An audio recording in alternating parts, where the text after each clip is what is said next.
This video presentation has been classified by the ABC as M. It contains material that is not recommended for persons under 15 years. As well as watching this vodcast, you can watch Good Game on ABC2 every Tuesday night at 8:30 and ABC TV late on Friday nights after JTV.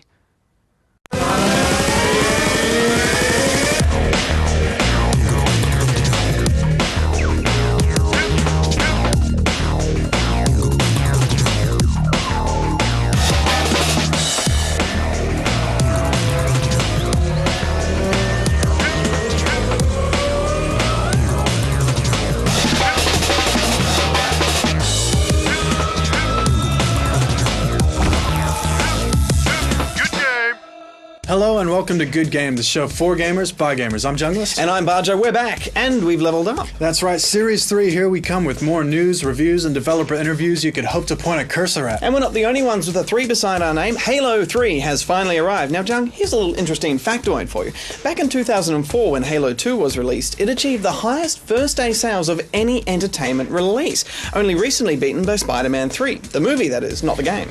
Well, lucky we've played Halo 3, and not even the Master Chief is safe from our rubber chicken. We've also been hitting Heavenly Sword hard. It's said to be the most cinematic game of all time, taking full advantage of the PS3, but does it live up to expectations? We also ask some of the world's top developers whether or not gaming has evolved to the point of an art form. Hot topic in game dev land. But first, time to stick in those memory cards and boot up the hard drive. Can you name the game for this week? And for an extra point, if you can tell us who the famous game developer was that first worked on this as his first paid gig. Answer at the end of the show. Good game! Well, it's been 6 years since gamers were first introduced to the Halo universe, where they met and played as the last known super soldier, Master Chief, whose mission it was to defeat an alien alliance called the Covenant on an ancient planet-like superweapon known as Halo. In 2004, the story continued with the discovery that there was more than one Halo, and introduced the Zealot-like Arbiter, who was, well, one-time Covenant badass, but out of self-preservation, turned good. And now, Halo fans around the world are getting ready to put on a brand spanking new pair of happy pants as Halo 3 has landed. Earth is all we have left.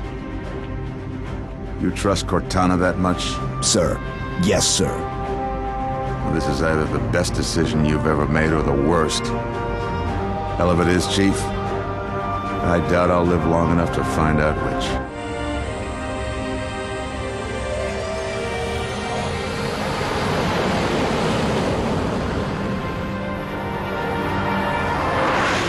The Covenant have now invaded Earth, and a huge artifact has been discovered in Africa. It's up to the Master Chief to sort it all out. Now, last season, Jung, you said that Halo 3 looked more evolutionary as opposed to revolutionary. That's right, Badger. You have a memory on you that could rival a 5th grader or an elephant. Well, elephants aside, Jung, I think you were right. Halo 3 is shinier, it's bigger, and there's more bodies lying around everywhere. But it's not the huge jump that Halo 1 was to Halo 2. There's new vehicles and weapons, most of which we covered in our Halo 3 multiplayer beta review last season. But we can say this, every new vehicle, every new weapon, and every new enemy in this game is super cool. We really loved the Hornet hoverjet level, but there was only one of them in the game and we were left wanting a bit more. However, the hectic Warthog mission towards the end of the game made up for it. But tell me, Badger, about your big stick. Ah, the gravity hammer. Never before have I had as much fun hitting things with a stick. Or you can jump in a vehicle and use it as a polo stick, but it does get a bit messy and impractical. Alongside your standard deathmatch modes and team deathmatch, there's an Uber Chief vs everyone, a Hold the Booty, and a bunch of others. But what I liked most was the co-op, and it really kicks the fun up a notch when you accidentally power sword your way through all of your buddies. Yeah, you did that a lot, didn't you, Badger? Don't get in Badger's way. If you are doing co-op, it's best to put it on the hardest difficulty setting. Enemies will find cover faster, be more accurate, and throw more grenades. Yeah, and the AI displayed some really smart intelligence sometimes, like when you deploy a bubble shield and you'd have a grav hammer inside it, they'd just wait for you to come out. But sometimes they were pretty stupid as well, like, I had, no joke, 5 flood zombies couldn't figure out how to get down a ramp to attack me. And then in one situation there was a hunter on the other side of a rock. He couldn't figure out how to get around the rock to attack me until I moved. It's happened quite a lot, Jung, and at first I thought they were just trying to find cover, but now I'm not so sure.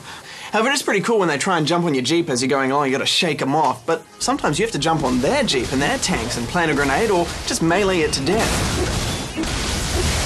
The Flood and Covenant have very different attack strategies. Halo combat is designed to be hectic, frantically forcing you to change through all your weapons and grenades and while circle strafing.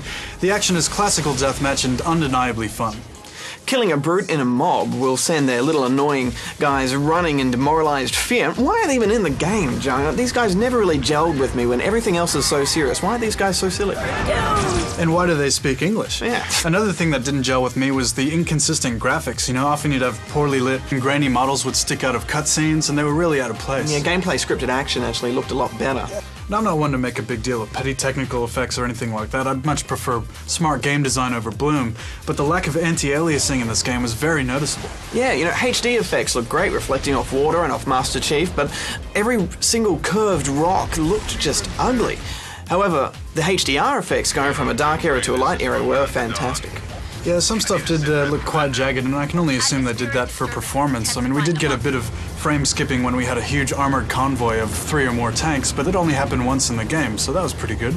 The level design in some areas was quite interesting as well, where they'd set up enemies so you'd have to think about how to approach them. But what we're really excited about is Forge.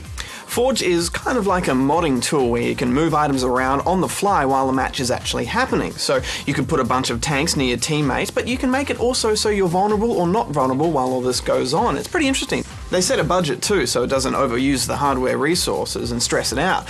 It's going to be great for machinima as well. You can record anything from the single player or the multiplayer. You can edit the videos up, share them on Xbox Live, view them from any point of view or from any angle, take screenshots. Here's what Halo 3 lead writer Frank O'Connor said about Forge at E3. Well, the machinima community is pretty inventive. They were able to make hilarious, sad, dramatic, exciting movies with no tools whatsoever. And now, I think as you've seen in Saved Films, we give them pretty much infinite set of tools to do whatever they want, and that works in multiplayer and it works in campaign. So for the first time, I think, other than just simply re-editing our stuff, they're going to be able to completely reimagine it. And I'm really looking forward to see what can be done creatively with that set of tools. Final thoughts, Betch? Halo 3 combines nostalgia with a fresh coat of rumble. The church-like music makes you feel holier than now, but the campaign is a little bit short, and unless you're heavily into online and multiplayer and modding, you're going to feel a little bit let down. 8 out of 10 from me, John. Yeah, it's on normal difficulty. This game will give you about 10 hours of gameplay, but we recommend knocking it up to either heroic or legendary to get the most fun out of it. Multiplayer is definitely where the longevity in this game lies, and Forge has limitless potential for the community. I'm giving it 8.5 polo playing chickens. We've been asking many of the gamers we've met over the last few weeks what they're looking forward to in Halo 3. It has changed, I think, for the better, and there's enough in it to say that it's not a Halo 2.5. I definitely like with the whole gravity modifying and speed modifying. Also, on top of that, with the new co-op modes and introducing new heroes, I think they have changed enough to warrant the name of Halo 3. I've seen the screenshots from Halo 3 and I can't tell the difference from Halo 1. I may be the only person out there like that. If so, I'm sorry, but not for me, not my cup of tea. I can tell you what they would say. What's that? It's Halo, though! I know, but those are the same people that get excited about Pirates of the Caribbean 3 and the new Linkin Park album. All things that I understand they're good for everyone, but I'm not everyone. I'm an individual, and I'm not a fan. The features are insane, and then the new maps, but the features for example, Forge, which means you can go online. It's like a map editing tool. You can't actually edit the geometry of the map, but you can edit the respawns, you can edit the weapon spawns, you can edit everything. You can edit the power of the weapons, the rate of fire, the gravity on the map. I mean, it's unheard of in a game. So I mean, in Halo 2 and Halo 1, people complained that there wasn't enough balance, the spawns weren't perfect, and this gun was too strong, this gun was too weak, and if people do this, the game's ruined. And I mean, you could edit it to an extent, but in Halo 3, you can make your own rules pretty much, and you can make your own game types. You can customize everything, and it's going to change the way that that these games are made by developers all around, because this is the benchmark now. It's going to take a few weeks of solid play by the Halo 3 online community to find out just how good this game really is. We'd love to hear your experiences with Halo 3 or any game you're playing at the moment. Please drop by our forums and leave us a post. Coming up, the first episode of our new animation, Quarter Circle A. But first, here's Gamers News. Oh my god! Good game! Rally car game players are mourning the death of Colin McRae. The 39-year-old Scottish racing driver died along with his young son and 2 other friends in a helicopter crash. The first title to carry the driver's name, Colin McRae Rally, was released in 1998. This year's Colin McRae Dirt was the latest in the franchise and became the most successful to date. The Australian Region 6 qualifiers for the Championship Gaming Series have been decided with imminent triumphant in the Counter-Strike Source competition. The Dead or Alive event was won by Nashius, who managed to defeat Berserk in a reversal of their World Cyber Games result. XChemX managed to just get across the line ahead of Morpo in Project Gotham Racing 3, and in FIFA 07, Harotig managed to hold off a late charge by the veteran Runaway, winning the final match 4-1. Intel have announced that they will acquire Havoc Inc. Havoc are well known for creating the game engine that drives over 150 games, including BioShock, Halo 2, MotorStorm, and Half-Life 2. The right man in the wrong place can make all the difference in the world. Intel says business will continue as usual at Havoc. Good game. Hey Jung, you know what happens when you get hardcore gamers who also know how to make animation? No. You get this. Quarter circle A!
We've been playing games for 40 years now, and we've come a long way since paddling a ball back and forth to rich, immersive worlds from BioShock to World of Warcraft, with creative teams behind them, often in the hundreds. But can we really call these games art? Do they challenge, inspire, and excite us emotionally like true art should?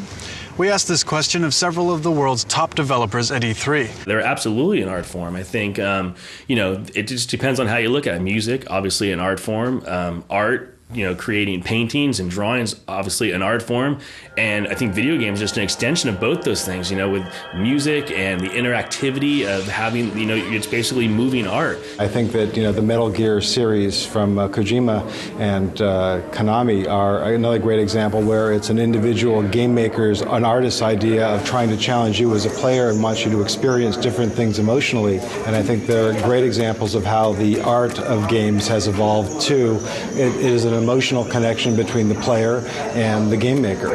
If someone could define art for me, then I would know the answer for that. No, seriously, to me, video games are an expressive medium, and that's a more important question to me about than whether or not they're art or not. I mean, art carries with it a number of connotations culturally about whether we respect it or not, how legitimate it is. But for me, whether or not games are an expressive medium is the core question, and it's a resounding yes, in my opinion.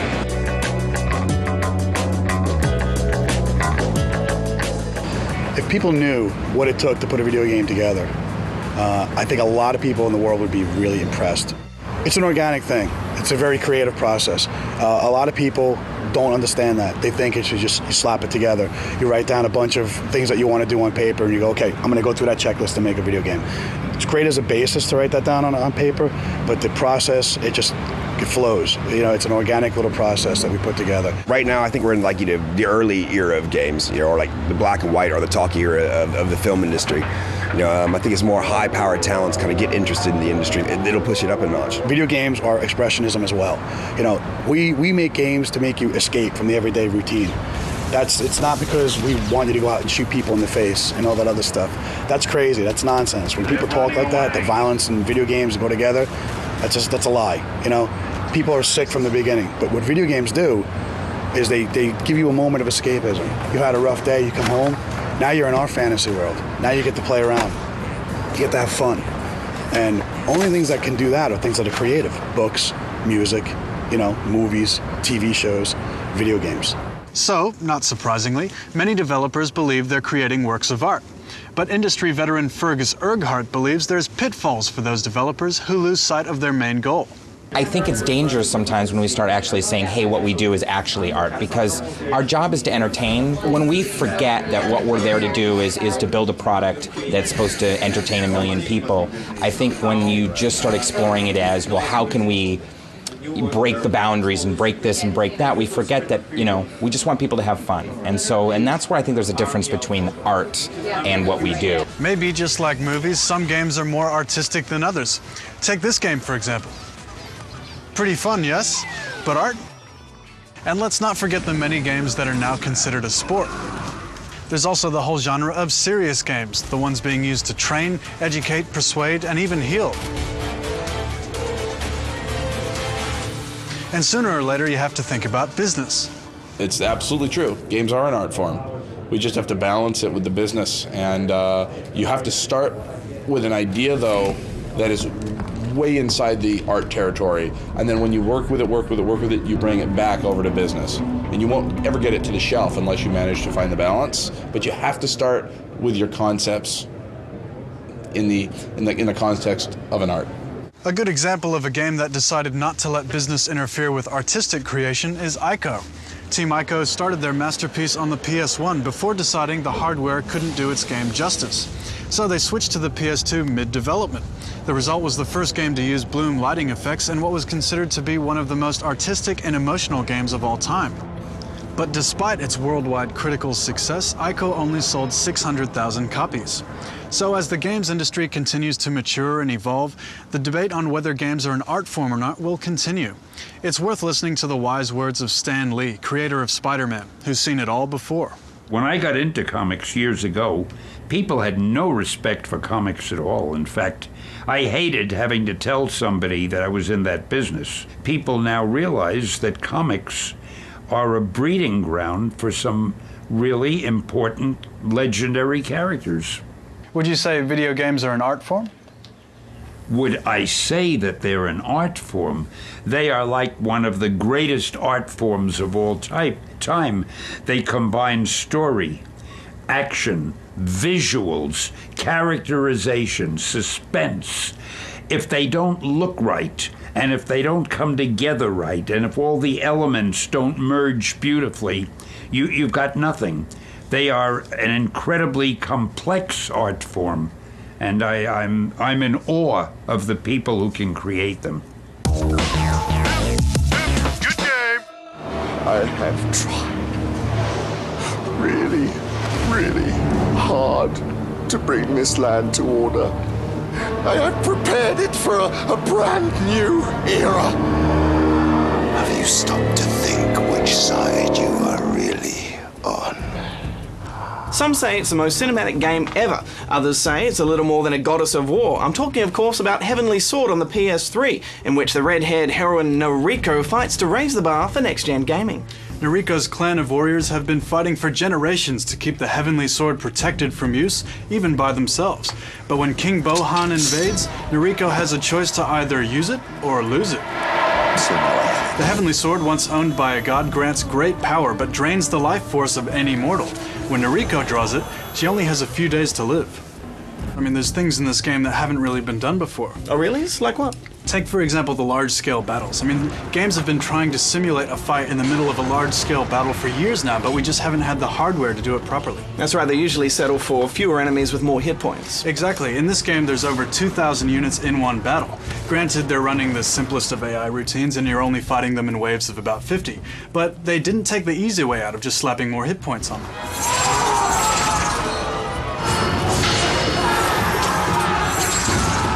Another first is the cinematic methods they used to develop this. Andy Serkis of King Kong and Gollum fame led a team of actors through Weta Studios that reenacted every scene in the game. And the result's pretty fantastic, Jung. I've got to say, it's the best facial expressions I've ever seen in a game. We'll cut him to shreds out there. Now I can shower my attentions on you, and only you.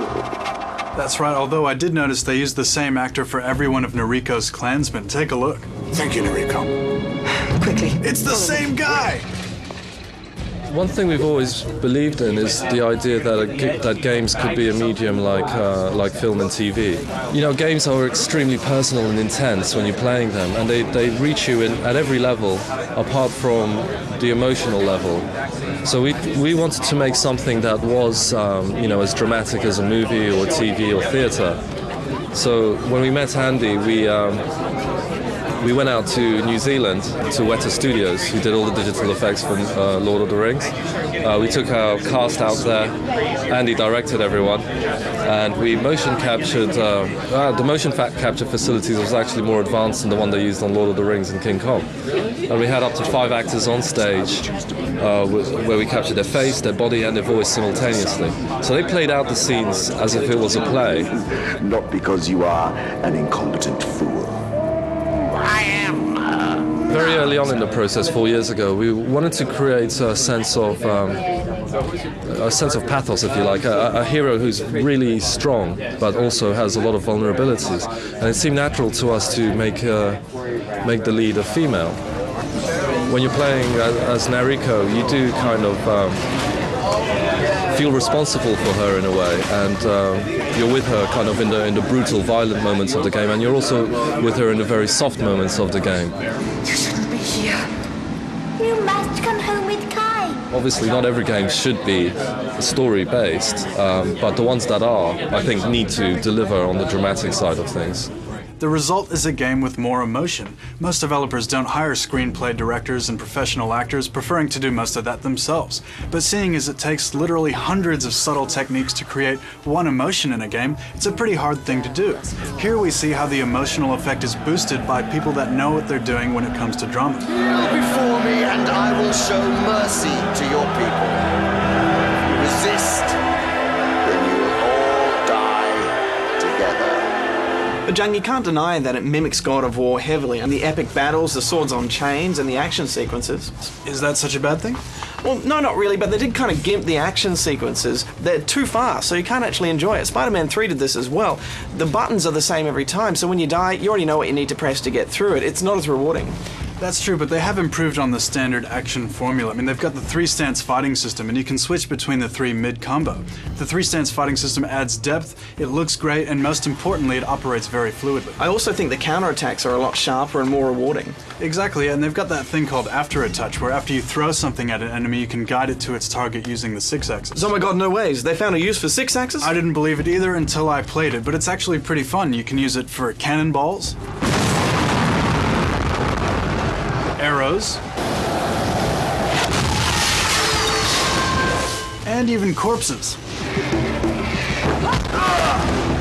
Plus, overall, the game feels different to God of War. I mean, Kratos is an anti-hero that inspires feelings of awe because he's such a badass. Nariko inspires feelings of respect and honor. She's a true heroine. I gotta mention though, we got through this in about 8 hours, so it's just a bit too short. We really needed another 3 or 4 hours there. Yep, agreed, though it is a good sign that we're wanting more, is it not? Well, I guess. Well, final thoughts, John. Are we out of time already? Yeah, only 27 minutes in the show, John. You've got about 20 seconds to wrap this up. Alright, Snap, I'll give it a try. The cutscenes are brilliant. The music is great as well. Every time you check, there's a new song playing you haven't heard before. And finally, a character that scrambles up a ladder instead of letting it break the pace of combat. I'm giving it 9 out of 10 red-haired chickens. You know, it's a shame, but I just had to take points away for the short playtime and gimped action sequences, and let's hope they fix that for the sequel. Ninja Theory have written a sequel, so here's hoping. It's definitely been one of the most memorable games I've ever played, and I like the fact that it hair's always in this crazy wind tunnel. I'm giving it 8 out of 10. Time to put you out of your misery, gamers. Did you guess the game for this week? And were there any mega nerds out there who figured out who the famous game developer was that worked on this as his first game? The first game I worked on was Hardball 2. That was a sequel to a very famous game done by a designer called Bob Whitehead at Accolade. I started in May of '88. I was working on baseball games when I'm not really a baseball guy, so it's an interesting story. It was pretty hard to hit the ball, but when you did, it went to a fielding screen that featured some pretty cool character animations for its day. Hard to believe the king of RTS himself, Chris Taylor, started his career on this one. He did the design, by the way. Well, that's it for this week, gamers. Next week, we finally get a look at Super Paper Mario, and we flip some tricks for Skate. And we go to the Australian qualifiers of the World Cyber Games to meet the Australian gamers that'll be taking on the world in Seattle next week. And Lux looks at what your online avatar really says about you. Short, green-haired gnome, so not really resembling me much at all. A little bit cutesy and a little bit girly as well, Tom. What's that all about? Drop by our forums and let us know what games you're playing or what games you'd like to see on Good Game. Don't forget, on the site you can vodcast, podcast, shoutcast, and forecast the show as well. You can? Huh? You can forecast a show. You can anything cast this show. Until next time, gamers, Junglist out. Barjo out. Hey, Jung, want to play a game of speed rating? What's speed rating? All right. Basically, I give you 5 seconds and I shout the name of game and you have to review it. All right, ready? Bioshock. Ooh, Bioshock. Big game for only a couple seconds. Probably one of the best value for money games you can get. 15 to 20 hours of playtime. Great atmosphere. That's it. Crush for the PSP. Crush. It's got a great 2D to 3D mechanic. It's pretty much its own genre. Nothing else has really been done like it. It's got great music. It sets a mood. It's pretty much built just for the PSP. It's a perfect puzzle kind of game for 10 minutes. Okay, Guitar Hero rocks the 80s. Oh man, I was really disappointed with this one. I mean, 25 out of 30 songs are totally forgettable. Only 2 were fun to play. Oh, that's it. Oh, I won. I won. No, I think I won. I did 2. You did 1. Pretty sure I won that one. I won this one for sure. Let's let the viewers decide who won. No, it's just get on the forums and say I won. I think I won. It's a bit silly.